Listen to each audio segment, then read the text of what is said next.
Okay, for the third method, we should totally disconnect the power.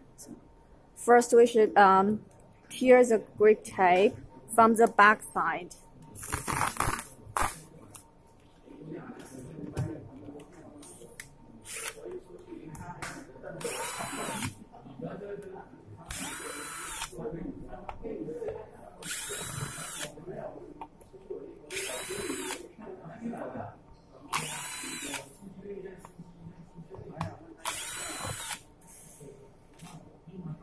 Then, disconnect the power cord.